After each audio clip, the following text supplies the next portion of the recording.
বাংলাদেশের মাননীয় স্পিকার তার নেতৃত্বে জামাত ইসলামের 4 জন এমপি সহ তারপরে খেলাফত মজলিসের একজন এমপি সহ মাননীয় স্পিকার সহ একটা প্রতিনিধি দল তারা ইরানে গিয়েছে আয়াতুল্লাহ আলী খামেনির জানাজায়। চিৎকার করে বলেন আল্লাহু আকবার।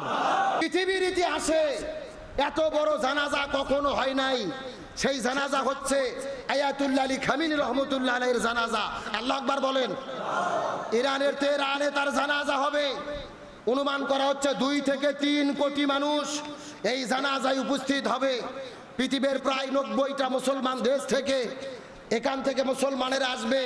90টা মুসলিম দেশের রাষ্ট্রপ্রধান, বিভিন্ন দলের প্রতিনিধি, বড় বড় দায়িত্বশীলেরা এই জানাজায় যাবে।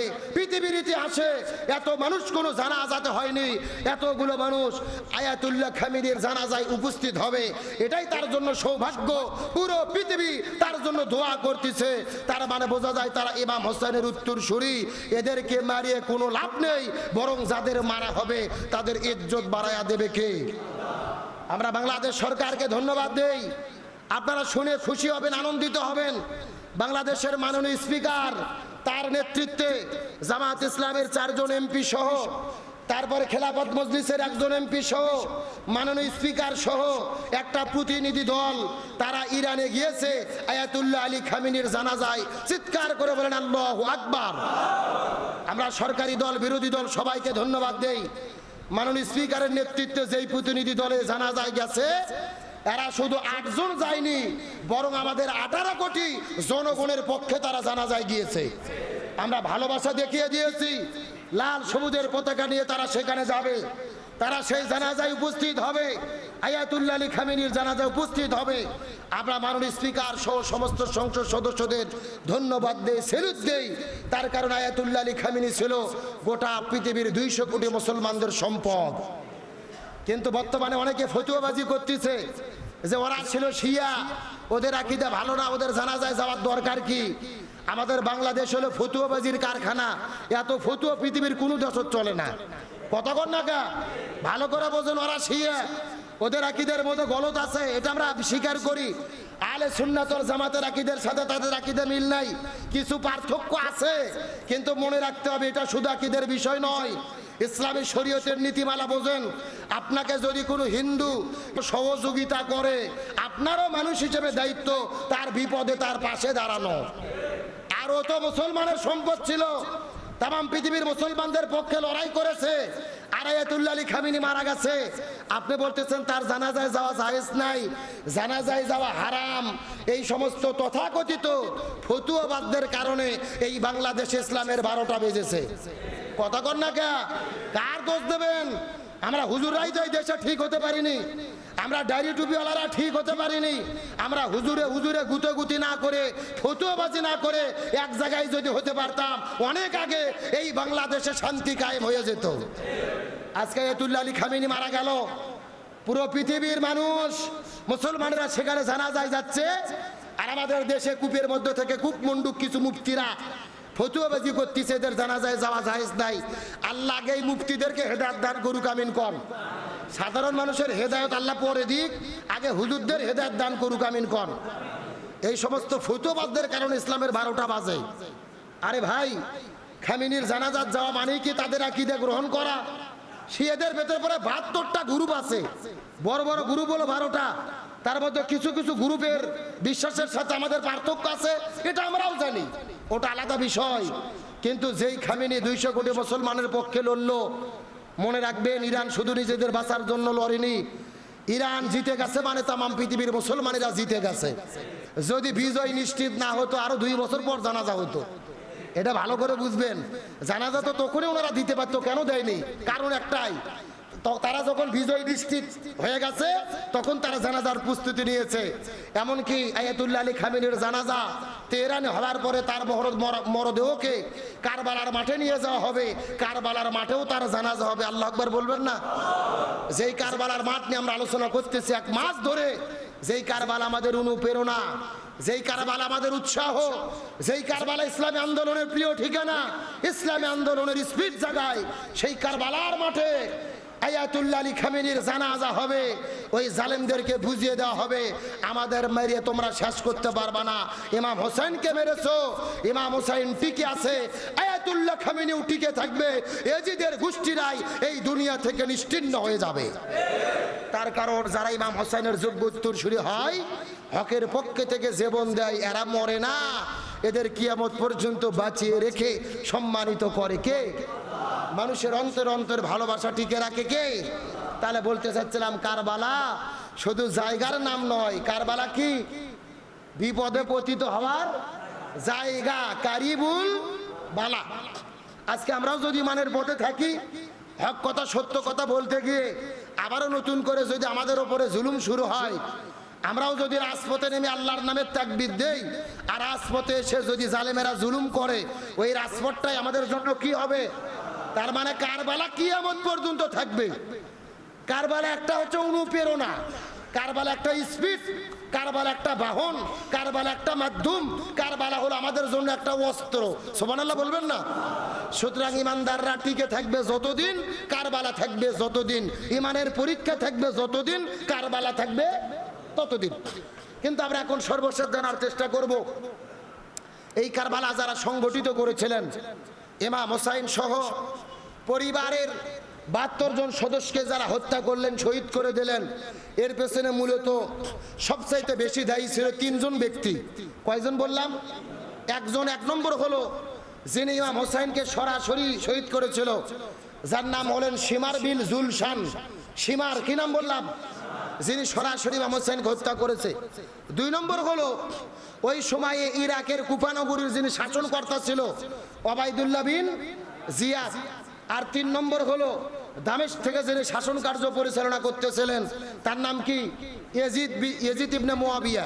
তাহলে 3 জন ব্যক্তির নাম বললাম। 1 নম্বর শিমার, 2 নম্বর জিয়াদ, 3 নম্বর ইয়াজিদ। একটু মুখস্থ করেন, কয়জন বললাম? 1 নম্বর শিমার, 2 নম্বর জিয়াদ, 3 নম্বর ইয়াজিদ। কয়জন বললাম? 1 নম্বর, একটু মুখস্থ করেন, 1 নম্বর শিমার, 2 নম্বর জিয়াদ, 3 নম্বর ইয়াজিদ। এই যে 3 জন ব্যক্তি কারবালা সংগঠিত করলো, এই 3 জন ব্যক্তির পরিণতি কি হয়েছিল, আল্লাহ তাআলা তাদেরকে কিভাবে ধ্বংস করে দিয়েছিল, আমাদের জানার দরকার আছে না নাই? যেই ইয়াজিদ আর মূল রূপকার ছিলেন, যেই কারবালার মহান বিশ্বাসঘাতকতা, যার শাসনামলে কারবালা সংগঠিত হয়েছিল ইয়াজিদ, এই ইয়াজিদ হোসাইন রাদিয়াল্লাহু তাআলাকে শহীদ করে দেওয়ার পরে ক্ষমতায় ছিলেন 3 বছর 9 মাস। কয় বছর বললাম? 3 বছর 9 মাস ক্ষমতায় থাকার পরে 680 হিজরিতে যেই সময়ে তিনি কারবালার ঘটনা সংগঠিত করলেন, এরপরে যখন তিনি কাবা ঘরে আগুন ধরিয়ে দিয়েছিল, আমি গত জুমায় মিশকাত শরীফের 5699 নম্বর হাদিস বলেছিলাম, এই যে জোর করে ক্ষমতা দখল করে কয়টা কাজ করেছিল ভুলে গেছেন আপনারা? গত জুমার কথা এই জুমায় মন থাকে না, কয়টা কাজ? এই যে জোর করে ক্ষমতা দখল করে ইসলাম বিরুদ্ধে কয়টা কাজ করেছিল? 4 নম্বর কাজ করেছিল। তার 1ম নম্বর কাজ, কাবা ঘরে কি করছে? আগুন লাগিয়ে দিয়েছিল। এই কাবা ঘরে আগুন লাগিয়ে দেওয়ার 9 দিন পরে, কয়দিন পর? কাবা ঘরে আগুন লাগানোর 9 দিন পরে এই যে দুনিয়া থেকে বিদায় নিয়ে চলে যায়। তার মানে বোঝা গেল ইমাম হোসেনকে হত্যা করার পরে ইয়াজিদ ক্ষমতায় ছিল মাত্র 3 বছর 9 মাস।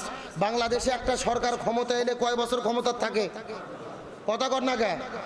5 বছর। স্বৈরাচার হাসিনা ভোট তারা 17 বছর ছিল, ওটা বাদ। বৈধভাবে ক্ষমতা এলে কয় বছর থাকে? 5 বছর। তার মানে ইয়াজিদ 5 বছরও ক্ষমতা থাকতে পারেনি, 3 বছর 9 মাস। 3 বছর 9 মাস। আর কাবা ঘরে আগুন লাগানোর কয়দিন পর? 9 দিন পরে তিনি দুনিয়া থেকে বিদায় নিয়ে চলে যায়। তবে তিনি কিভাবে বিদায় নিয়ে চলে গেল, ইতিহাস থেকে পাওয়া যায়। ইমাম হোসেনকে বিদায় করে দেওয়ার পরে ইয়াজিদকে আল্লাহ তাআলা এমন একটা রোগ দিয়েছিল, ব্যাধি দিয়েছিল, যে তিনি পানি পান করতে পারতো না। মুখে যখনই পানি পান করত, পানিটা আগুনের মতো তার পুরো শরীরকে পুড়িয়ে ফেলা শুরু করত। চিৎকার করে বলেন আল্লাহু আকবার। আমার বন্ধুগণ, মুসলমান ভাইরা, গভীর মনোযোগ লক্ষ্য করুন। নবীজির পরিবারের সদস্যদেরকে ফোরাত নদীর তীরে চতুর্দিক থেকে তারা আটকে ফেলালেন, কিন্তু পানি পান করতে দিলেন না। হযরত হোসাইন রাদিয়াল্লাহু তাআলা শিশু সন্তান আসগারকে কোলের মধ্যে নিয়ে এক ফোঁটা পানি ভিক্ষা চেয়েছিল। পানির পরিবর্তে 3টা তীর থেকে ধনুক নিক্ষেপ করলেন। তার শিশু সন্তান আসগার দুনিয়া থেকে বিদায় চলে গেল। ওই ফুরাত নদীর পানি আটকায়া ফেললেন। 72 জন পরিবারের সদস্যদেরকে এই দুনিয়া থেকে বিদায় করে দিলেন। এই দুনিয়ায় একটা ফোঁটা পানি তাদের পান করতে দিল না রে। আর আল্লাহ তাআলা এমন খেলা দেখাইলো, হোসাইন যেই দিন দুনিয়া থেকে বিদায় নিয়ে চলে গেল, কারবালার ঘটনার পরে আর কোনোদিন ইয়াজিদ একটা ফোঁটা পানি পান করতে পারে নাই। যখনই তিনি পানি পান করত, ওই পানিটা আগুনের মতো, পুরো শরীরটা আগুনের মতো দাউ দাউ করে জ্বালায়া দিত।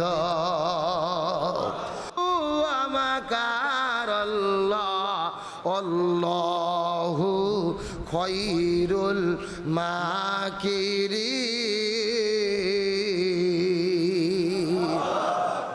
আল্লাহ বলেন তারা ষড়যন্ত্র করে, আমি আল্লাহ আমিও কৌশল অবলম্বন করি। কার কৌশল বিজয়ী হয়? আরো জোরে বলেন। ইয়াকিদুনা কায়দা ওয়া আকিদু কায়দা। তারাও কিছু কায়দা কৌশল করে, আর আল্লাহরও কিছু কায়দা কৌশল। আমার বন্ধুগণ, মুসলমান ভাইরা, গভীর মনোযোগ লক্ষ্য করুন। ইয়াজিদ পানি পান করতে পারতো না। তার পুরো শরীরের মধ্যে আগুনের মধ্যে যখন দাউ দাউ দাউ দাউ করে জ্বলা শুরু হয়ে যেত, তার শরীরের মধ্যে জ্বলাতঙ্ক রোগ শুরু হয়ে গেল। তিনি বাঁচবে কিভাবে, জীবন কেমনে বাঁচাবে? আমি গত জুমায় বলেছিলাম, ইয়াজিদের সবচাইতে বড় বদ অভ্যাস ছিল, ইয়াজিদ মদ পান করতো বোতলে বোতল। যখন পানি পান করতে পারে না, তখন সারাটা দিন তিনি মদ পান করে মাতাল হয়ে থাকতেন। এক বর্ণের মধ্যে থেকে পাওয়া যায়, মদ পান করতে করতে তিনি একদিন মাতাল হয়ে গেছে। মাতাল হয়ে যাওয়ার পরে যখন তিনি গোসল করতে যাওয়ার পরে ওই পুকুরের মধ্যে তিনি পড়ে গেছেন। পানিতে হাবুডুবু খেয়ে এই দুনিয়া থেকে যখন তার বিদায়ের উপক্রম হয়ে গেল, তার মাতাল অবস্থায় থেকে চতুর্দিক থেকে ডাক্তারদেরকে ডাকানো হলো। তার জ্বলাতঙ্ক রোগটা ভালো করা যায় না।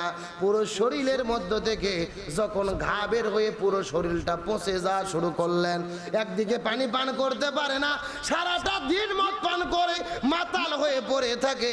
এইরকম একদিন মাতাল হয়ে থাকা অবস্থায় একটা ঘোড়ার পিঠে চড়ে যখন তিনি দৌড়ানো শুরু করলেন, ওই পাগলের মতো ঘোড়াকে এত জোরে তিনি তাড়া মেরে জোরে জোরে দৌড়াইতে দৌড়াইতে ঘোড়া যখন দৌড়ানো শুরু করে দিলেন, ওই ঘোড়া দৌড়াইতে দৌড়াইতে যখন তিনি হঠাৎ করে একটা ঝাটকা মেরেছেন, ওই ঘোড়ার পিঠ থেকে মাতাল অবস্থায় ইয়াজিদ যখন নিচে পড়ে গেছে, ঘোড়ার পা তখন ইয়াজিদের উপরে পড়ে গেছে। ইয়াজিদ তার উপর দিয়ে, ঘোড়া ইয়াজিদের উপর দিয়ে যাওয়া শুরু করে দিয়েছে। যেই রকম হোসাইন বিদায় নেওয়ার পরে তার শরীরের উপরে 70টা ঘোড়া চালায় দেওয়া হয়েছিল। একই রকম কায়দায় ওই যখন ইয়াজিদ পড়ে গেছেন ঘোড়ার পিঠ থেকে, ওই ঘোড়া পা দিয়ে চাবায়া, ওই পার ঠাসি দিয়ে ডাবা দিয়ে ইয়াজিদকে দুনিয়া থেকে বিদায় করে দিয়েছে। জোরে বলেন আল্লাহু আকবার।